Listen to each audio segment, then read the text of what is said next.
G'day guys, Keithy here, thanks for joining me. What we're doing today, we're working on the Range Rover. As I mentioned the other day, I had to do some bushings. As you can see, it's also very clean at the moment. I gave it a wash. So I've got a new set of radius arm bushes there, and they are 1/2 degree offset.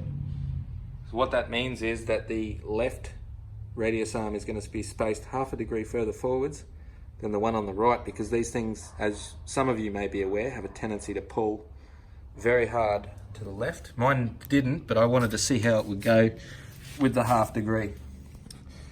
Okay, so the tools you're going to need. So you'll need to take the plug off. Oh no, you won't, because I have a special plug that I had on this air tank here. So that bolt there on the back of the radius arm is a 24mm. You'll need to remove that with 24mm. I used an impact socket. You can use whatever you wish. You'll need to remove this height sensor. I haven't removed that yet. I've left it in place just so I could show you. We come around to the drag link bolt there, which I have mostly removed. That is an 18mm. You will need to remove the drag link in order to drop the radius arm from the vehicle, and you can do this without jacking the car up, provided that you do one side at a time only. If you're going to take both off at the same time, then you'll need to jack the car up to stop the front diff from rolling away. Then we come to these bolts here on the radius arm. So you got your outer bolt, which is actually the nut up here.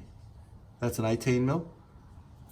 And then if you go to the other side here, the head of the bolt, right there, that is a 15.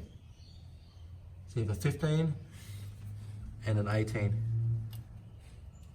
Not too hard to work around all of that. Easy enough to get off. I'm pretty sure that's an 18 for the sway bar there. I've already got my sway bar out, as you can see. And it's a bit dirty, this old girl, but that's all right. It's been used off, right? So that's what you're gonna need to do.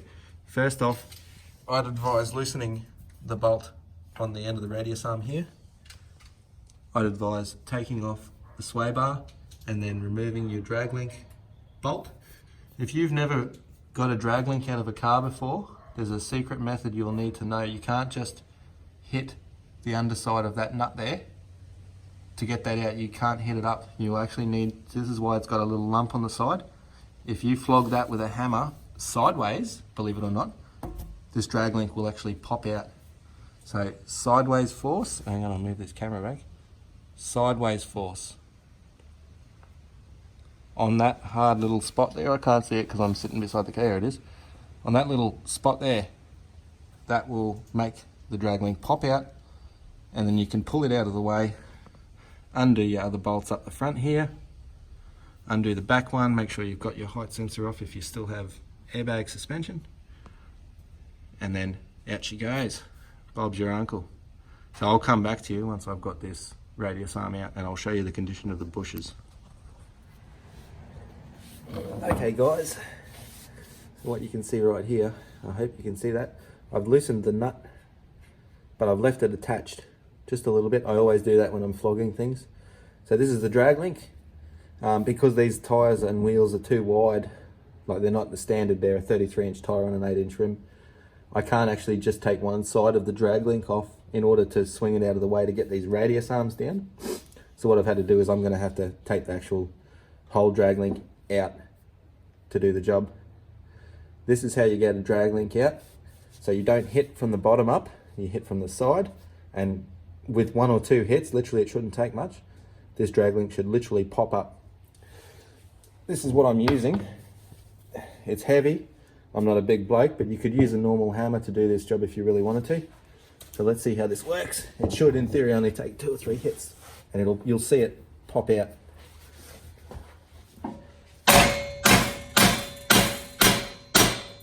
There you go. So that was 5 hits, but they weren't extremely hard. Easy as that. Undo the nut the rest of the way. I always like to leave that nut on there, just to protect the thread a little bit. There's your nut, and out she comes. Bob's your uncle. So I'll lift that out Now I'm going to have to turn the camera off to do that, and I'll be able to get the, I'm on the driver's side at the moment, I'll get the driver's side radius arm out. Okay guys, so this is the front end bush on the radius arm, not the rear bush that comes out where the nut comes off. She's pretty knackered. It's in two pieces right now. Not looking very healthy, is it? She was making a fair noise and driving all over the road, so time to go. Put these new Super Pro ones in. Let's see how it goes. It was very easy. I just managed to, I had to jack the car up in the end to get that drag link out, just to change the geometry of the suspension enough to get it out, lift it out and push it forwards. So I left that other end in. We'll continue on. I'll put the new rubbers on here so they go on quite easily. I'll put some grease on that, clean that up and put some grease on it. And then you put your one bush there, if it fits, which it should, if it's the right part. Yep, so I just need to clean that up. One will go all the way into there, put it into the chassis, and then that one goes on. Basically keeps it mounted to the chassis, and then you put your bolt on. Pretty simple. Okay guys, so I've got the left side out now, and what you're seeing here is what's left of that bush. That's about a year old. So I think what we can put this down to here is actually a quality thing. This is a year old and it's buggered, it's completely knackered. It's not as bad as the right hand side, but it's close to. So these Super Pro bushes are polyurethane or nylurethane or whatever they're called these days that I'm putting in. A lot more durable than this, so hopefully we get a bit more than a year out of the next set of bushes. Easy enough to get out, it's only taken me 20 minutes. Okay guys, so the job is all done now. You wouldn't know any different just looking at it, sitting there in all its glory.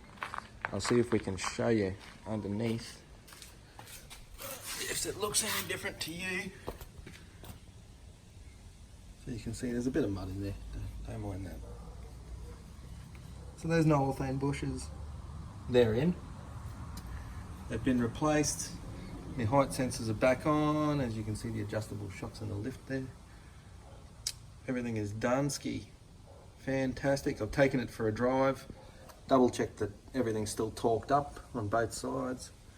I've put my little airline down there. You can see that's from the compressor in the car. Runs through the back and up to the front of the car, and I can also fill the tank with that. So it's all done, it drives fantastic. Very pleased with the outcome. And you can see these big old 33s have got plenty of room between the guard. Obviously I don't have mud flaps on there, so if you're going to run 33s and a lift, take your mud flaps off. You can see a little bit of rubbing that's happened in the past, but now that tyre is actually sitting further away from the guard than it was before, and I've flexed it up as much as I can until I go camping in a couple of days to try and see if there's any rubbing with slight articulation. But for now, there's no rubbing whatsoever at that height, which is my standard height, getting around town. Another thing that I did, my steering wheel was pointing slightly off centre. The car didn't need a wheel alignment. So I got under here and I just adjusted the track rod here, just enough to straighten that steering wheel out while I'm driving along. So that's fantastic. That's all done. And that's another episode of the old P38 Range Rover. Stay tuned, I'm going to take it out for a drive and a bit of camping, a bit of four-wheel driving in a couple of days, so I'll no doubt knock up another video for you. Any questions, or if there's something else you want to see, guys, let me know and I'll do one up for you. Thanks for watching.